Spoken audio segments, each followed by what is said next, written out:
This stuff here in Yerushalmi Eruvin in the article Ozva, the edition on Daf Lamed Rav, being able to base, and we're also being able to base on Daf Chav Ches Amrav in the Vilna edition. Halacha base. Tam Achas Lo Nechasu L'Namol. For some reason, the article has a Girsa L'Lamon. I don't know why, but they didn't go and in parentheses says L'Namol. And then to the port, until after nightfall. They asked her, Manu Levate, are we allowed to get off the boat? We came in Chutz L'Tchum on Shabbos. I'm the mutter, you're allowed to go off the boat. I already looked. We were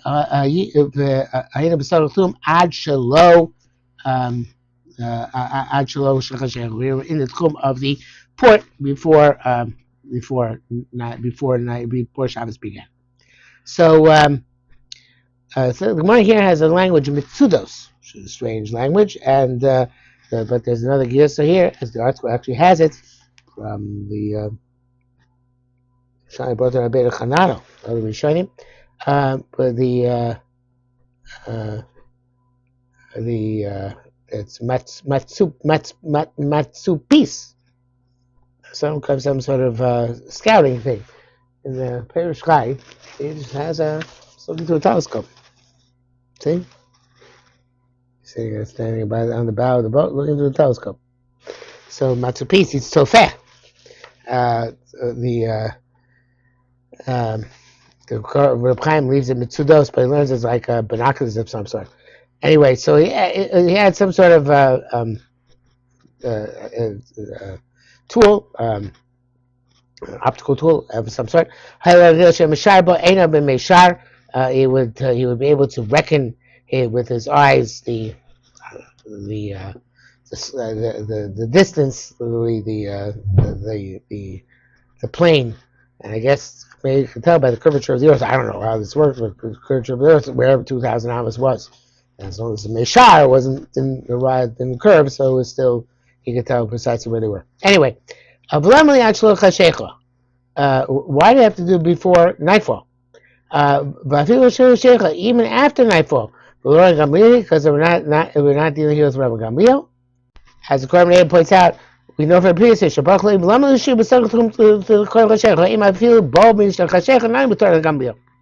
you can get off the boat, the porch, lo ye'el diro sar, the Mati Gamliel Echskula. You go through the entire diro sar. So the Gemara says, Tipota Sheba Namal Yoser Beis Asayim. The Namal was more than Beis Asayim. V'lo Mechitzas Ko Asar, and the walls were not 10 fachim high. So, what do you mean? It's it's like very often we have a vav, which is an o. So either it's Beis Asayim, therefore one Beis Asayim, and therefore it was Gamliel was not matir or dear sar if it's more Beis Asayim, although I don't think we had that previously. In any event, the velo is o, either or loy mechitzas go asar. They wouldn't have walls which are 10 fachim high, so it wouldn't be like a deer sar, so it wouldn't be able to go throughout that area. Lo you pirtus yosem eser. Also the other conditions in this deer side, there shouldn't be pirtus more than 10 amos, because then obviously it's not an enclosure anymore. And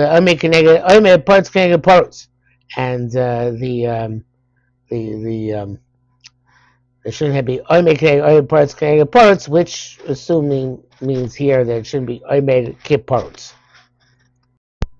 No, I actually forgot that we had this halacha back in Perek Aleph halacha ches, and then there, the article says, so this is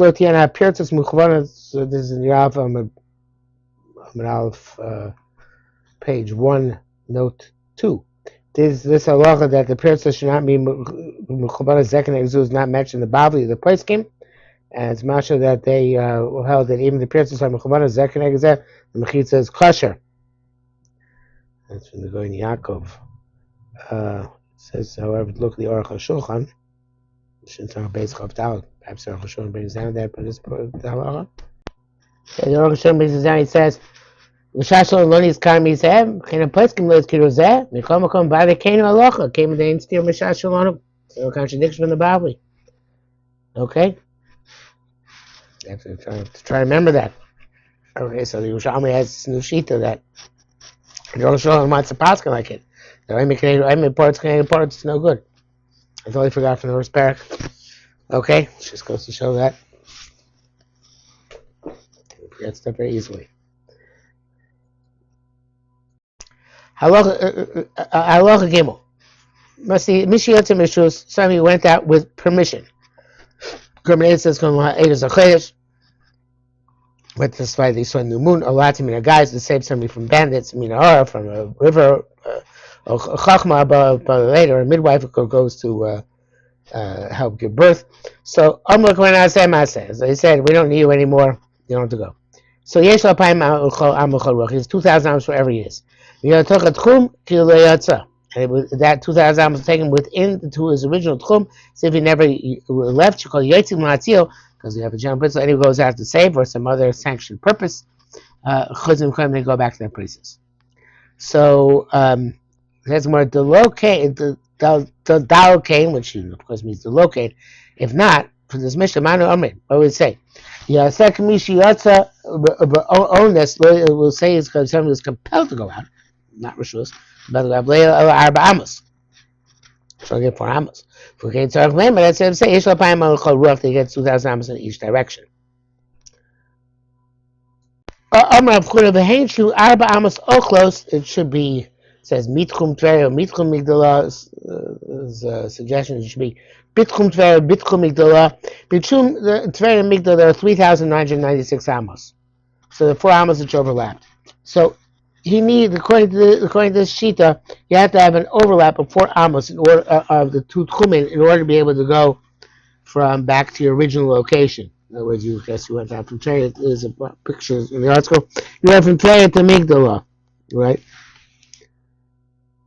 From Tveria to Migdala, so you have 3,996 amos, and there are 4 amos overlap in there, so you can go back to Tveria because you went out Lahatzio. But if there's less than 4 amos in the middle, then you can't do that. Okay, it's less than 4 amos overlap. Rabbi Chula b'shem Rabada ba'achva and Rabbi Lav b'shem Rishon Lord said, "Afil yotza mitulav chazak ilu yotza." So, okay, well, what's it going to tell us? Yerushalmi suggests that even if when he was in the middle of the road, they told him you don't have to go. It's not kvanasa masa, naisa maisa, and he continued, but he continued out the middle anyway. I guess he wanted to check and make sure, double check. So even though he went out to Miklo, he didn't have to. He's allowed to go back and he goes back home as a Hilul Yatsa. Rabbi Shua Durumi from the south, boy, he said, "Hakadush Yatsa b'Shoigeg." Okay, that makes sense. He went out b'Shoigeg. Hilul Yatsa amazing. He even went out amazing. So the question is, if perhaps only went down to Miklo b'Shoigeg, he didn't realize that it was Nasa Masa, or he wasn't sure Nasa Masa, but perhaps if it's Mazid, then if he goes on to Migdal Mazid, then we don't give him the right to go back home. So the Gemara says, the Mishnah seems to say that you can't go back. It just says, no matter what, they can go back home. So they will continue on Mazid to Migdal. Once you get in the heter, it's kind of like shchutra, because the pikuach nefesh, for Tchum Shabbos, they're mekel. Sounds like that. Okay, now, it seems that the next line is either somebody else speaking, or a Pinchas is adding to this. He says, Chayzin afilu b'zeinon. They can go back even with their weapons. That, that question is, if that's also b'mezid, or only b'shoigeg. So some assumption. I assume that Chayzin afilu b'zeinon is not going amazing. He's literally carried his weaponry, and this is really the next Gemara, because the next Gemara is going to tell us that you can take weapons if you have to take weapons. So and you can take them back. But I don't think that's also been made. So I think it seems like it's 2 separate statements. Now, It's a new thing. They can go back even with their weapons, but that's only, I think, we're sure you're not amazed. I think it's a new statement, not continuing the previous statement. If it is continuing the previous statement, so then it's telling you that because self-defense is so important. So even you went up amazing and you took your Zion amazing to the next city, and you shouldn't have done that, they let you go back with the Zion, because who knows, you still might need it for the rest of Shabbos. So therefore, it's telling us that you can go. The mission says no matter what, you're amazing. You can go. You go back. Even the amazing on to the next city, you go back to your own city. And again, assuming this is a continuation statement, so he's saying that, and you can even when you took your weapons, you carried your weapons, knowing that it wasn't necessary to go out to meet the law. You can still take weapons back to the treasure because we still need you for defending us the rest of Shabbos. And that's the next case. Tanya Agma Shabbat. If non-Jews come to cities which are adjacent to the border, lead them out field heaven, and take from them even straw, even wood.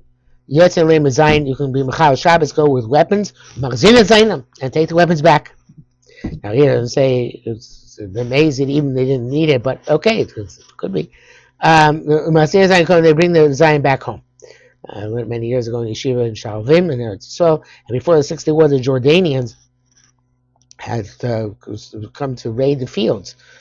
They were on the border before 67, and after 67, when they got the documents of the Jordanians, it wasn't clear exactly whether it was in fact true threat or it was bluster. But in any event, before 67, they thought it was a real threat, and even though they came just after Evan Bakash, which Shlomo Zalman said, "Go take the tractors out into the field on Shabbos, because it's going to in order to they come to Evan Bakash, you Michal Shabbos, because they were al asfar."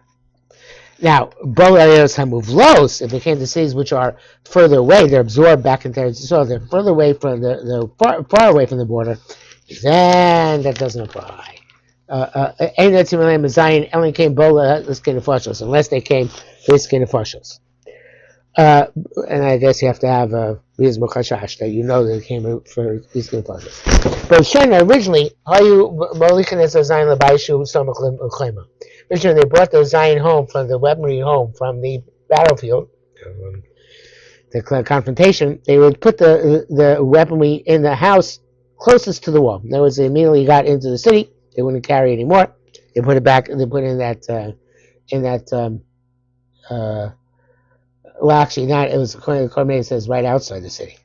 So they came to even they didn't. They put it right out to the first house they came to. Okay. Even outside the wall. It doesn't really matter in the end. But today, once the enemies came, pursued them. So they all put down their weaponry at the house, which is convenient, so we didn't have to carry anymore. I guess it means someone coming right outside the wall, and so since there's a house there, so therefore it's convenient. They're not going to have to carry more without an Eruv on Shabbos. So I guess it's outside the wall. But in any event, now the weaponry was there and the enemies came, so they had to run to this house to get all the weapons. So they trampled each other to get the weapons in the stampede. They got the weapons. They killed each other in the stampede more than the enemies killed them. So they made a determination that each person should take his weaponry back to his house with him, not to come to such a situation again. Okay, so we sat down on the road before Shabbos. Then he got up after Shabbos began. He was awake the whole time. Next mission about sleeping. But the Samachli is adjacent to a city. Since he didn't have in mind to go into the city, he can't go into the city. He only has this is a Korban. If the city is in 2,000 amos where he is, he can go into the city. But he doesn't. He only has 2,000 amos from where he is, and if it ends in the middle of the city, it ends in the middle of the city, and he doesn't have 2,000 amos from the city outwards as he would have if his Makom Shvisa was in the city. Divrei Meir. Rabbi Meir says he can go in, meaning that it's as if his Shvisa is in the city, and therefore he can go to the city, and the city becomes a Makom Shvisa, and he has 2,000 amos on all sides of the city. Rabbi Yehuda said, "Ma'aseh menichas Rabbi Tarfon l'miskaved." Rabbi Tarfon came in to the city on Shabbos, not having had in mind to become a shvisa there, but he still got 2,000 amos on each side. So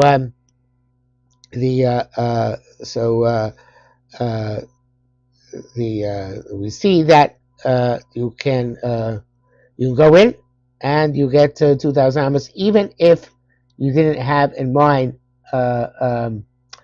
before Shabbos to acquire it. Rabbi Yehuda says that we give you credit as if you had in mind.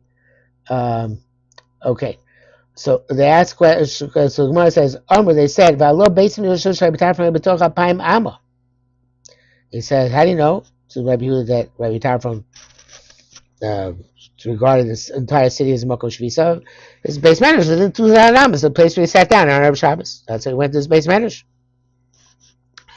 Or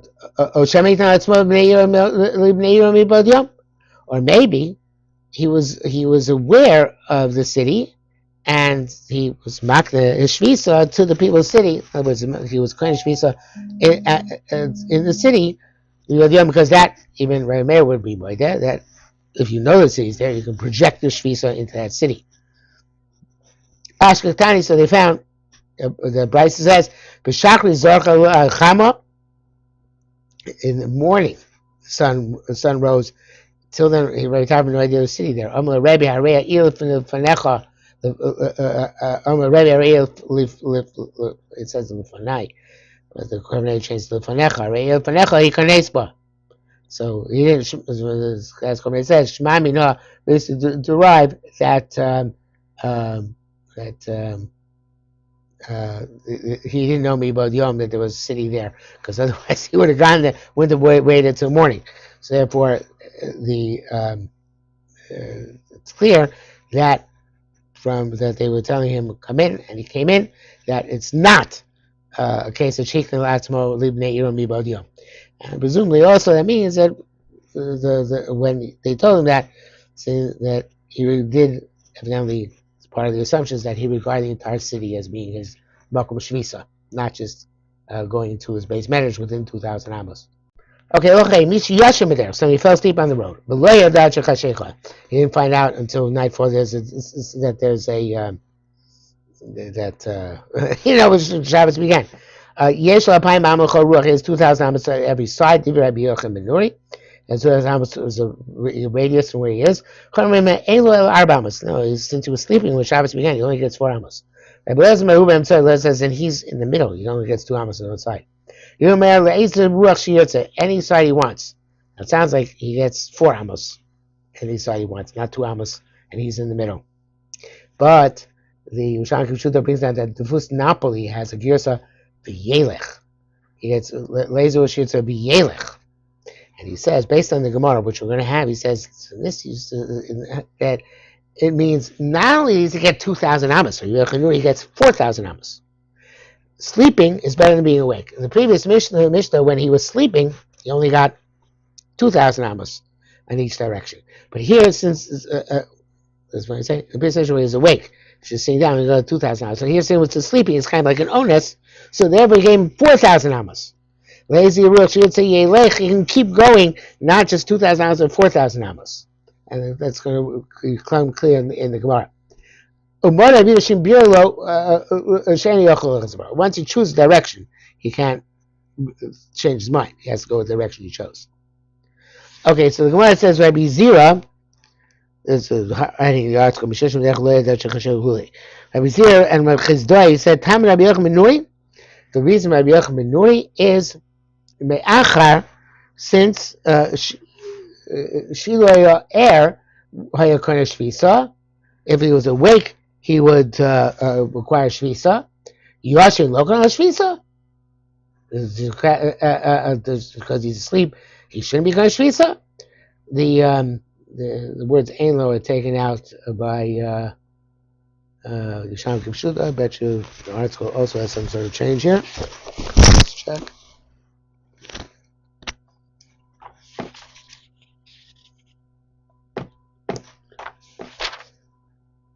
Yeah, Yeshlo. Yeshlo Apayim Amel Chol. So that's 2,000 amos from each side. Rabbi Yehuda Omer, here it says afilu, but the